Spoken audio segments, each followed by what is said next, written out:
So I'll be recording as I go through my slideshow presentation, and that's just what the visual is, so I could fit the whole thing in there. That's alright. So I decided to title my final presentation Grammar, Growth, and Finding My Voice as a future writing teacher. So just looking at the grammar piece first, and our discussion, the first week of class, I believe, we each took a moment to reflect on and think about what our personal definition of grammar is. And from that, my initial definition at the beginning of semester was grammar is a set of guidelines, principles, and rules that help us effectively and professionally communicate in a variety of formats. So that can be written or spoken language and context. So formal, informal, academic, which typically leans towards more formal, and then professional, again, leaning towards the formal side of language, and texting, which of course we discussed is more informal, although depending on the person, grammar can still be very important with texting. And so a major word that emerged from everyone's definitions was, I have the word underlined here, rules. And so from that, we were asked some questions to consider. So what exactly are the rules? Who makes the rules? And we discussed in a teaching setting, that's going to be partially the admin, the curriculum, and also teacher discretion as they decide what aspects of grammar to focus on and teach. And then a couple more questions stemming from the word rules we had to consider, or should consider, is should everyone follow the same set of rules, and does correct grammar change depending on context and audience? So with this word rules in mind, two more terms emerge, prescriptivist and descriptivist. Which prescriptivists, they like the rules. They're someone who believes that language should strictly follow established correct grammatical rules. And at the beginning of the semester, on this scale here, I would say I was leaning more towards a prescriptivist mindset, although more so in the middle, not completely in the red section over here, about this orangish yellow leaning towards prescriptivist. Then throughout the semester, with our discussions and everything, I am now leaning more towards a descriptivist point of view in this greenish blue section. Not completely descriptivist, but leaning more towards that mindset of this descriptivist is someone who observes language and believes that grammar should describe how language is actually used. And we talked a lot about usage versus accuracy, but they look at how language is actually used by real speakers and communities. So that's the first part of the grammar piece, but getting into the writing aspect and my relationship with writing. I concluded my autobiography by saying, ultimately, my experiences demonstrate that writing and grammar are not merely academic requirements, but powerful tools that connect advocacy and education. Tools I now hope to pass on to my future students with the same care and encouragement that I received. And from this, just kind of give a brief timeline with the experiences piece of that. I've listed some key moments and experiences that shaped me as a writer. And in the autobiography, I talk about early on, probably like kindergarten, first grade, my mom making note card books. So she would staple together some note cards. I would put stickers on there and make a story around the stickers, which was very early writing practice. And then going into, like, I believe it was about 4th grade, there was a rotating para for 3rd through 5th grade, Mr. Lynn, who we all thought was Santa because he had, the white hair, white beard, and he always had peppermints. But anyway, I had a lot of encouragement from Mr. Lynn to pursue writing. And then going into high school, we had a project, or it was more of an assignment, where we were each based on a reading level, like a lexicon type reading level, each assigned a certain amount of AR points that a book we were going to read would be in. So we each picked our own book to read, and of course later do a book report on. But I chose to read and annotate Stephen King's The Shining, and I had seen the movie, and so that's partially why I picked the book, but I also enjoyed it, and I had a notebook that I was keeping notes on as I was annotating, and I almost filled up a whole notebook. I enjoyed it so much. But it really kind of opened my eyes into the imagery that's used in there, kind of inspired my writing also. And then going into my post-secondary education in, I believe it was the fall semester 2024, in the survey of exceptionality class, one of the assignments, as we were ending a unit of study on ADHD, one of our assignment choices was to write a storybook that walks the reader through a day in the life of a student with ADHD. And I chose that option, obviously, and I later did a presentation over it for the Honors College, and then a couple semesters ago, I did an honors contract course where the focus of that contract course was to look into the publishing world and like what it would look like to try and publish this storybook. And during that same time, it was October of last year, and the Emporia State University hosts the William Allen White Book Award. And so my instructor, who I was completing the contract course with, thought it'd be good to reach out and see if I could potentially meet with the two authors that were going to be there the day of the book award event. And this was not surprising to us at all, but they were busy that day. But the director of the event, the book award event, suggested and said she would try and get me an invite to a dinner they were having the evening before, and fortunately that worked out, and I got to meet both of them.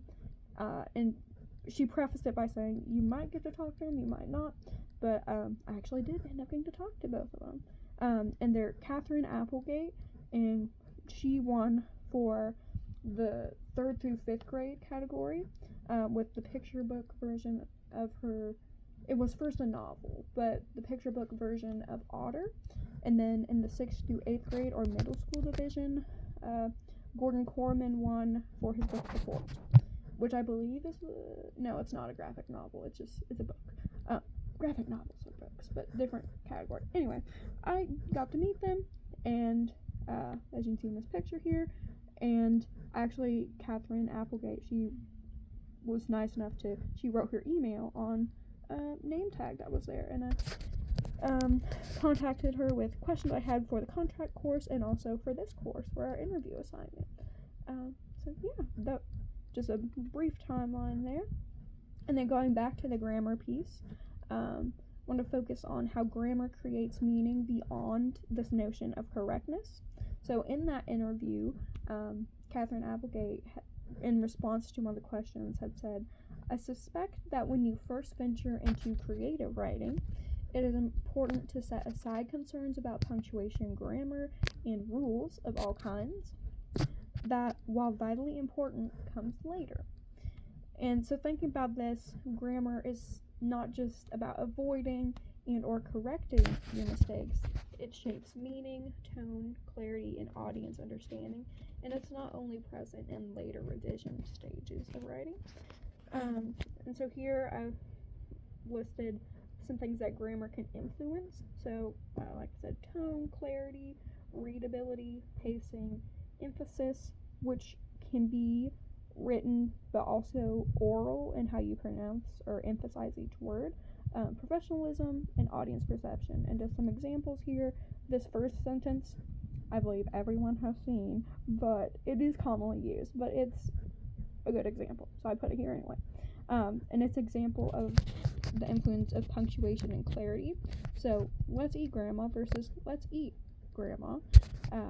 One involves cannibalism, which is not good. So commas can save lives. Anyway, and then this next one is about, we talked about the 12 verb tenses. This is I write stories versus I have been writing stories. And then word choice and tone. Help me versus could you help me. One is a statement, one is a question, and one is a little more polite than the other. And then word emphasis, like I said, this one's more spoken. Depending on which word you place emphasis on, changes the meaning. So if it's I only said she stole money, or I only said she stole money, and so stole the money, and so on. And you can see, it's kind of humorous to see how the meaning changes with the changing emphasis. And then active versus passive voice, we have the student wrote the essay versus the essay was written by the student. And then formal versus informal grammar, I'm gonna attend this meeting later versus this afternoon I'm going to attend a meeting. One is clearly more for a professional setting, whereas the first example sentence is more something you might say to a friend or in just like casual conversation. And then the final example, I have modifier placement and meaning. So the first sentence says only Emily edited the essay versus Emily only edited the essay. Just by switching those first two words, it completely changes the meaning. So. And then another important thing we talked about this semester, focusing on grammar, was the lexical categories and parts of speech. And by understanding these lexical categories, I kind of saw grammar as more of a system rather than a list of random rules, and recognizing the function of each word in a sentence improved my editing skills. So this is just showing the part of speech, its function, like I mentioned in an example.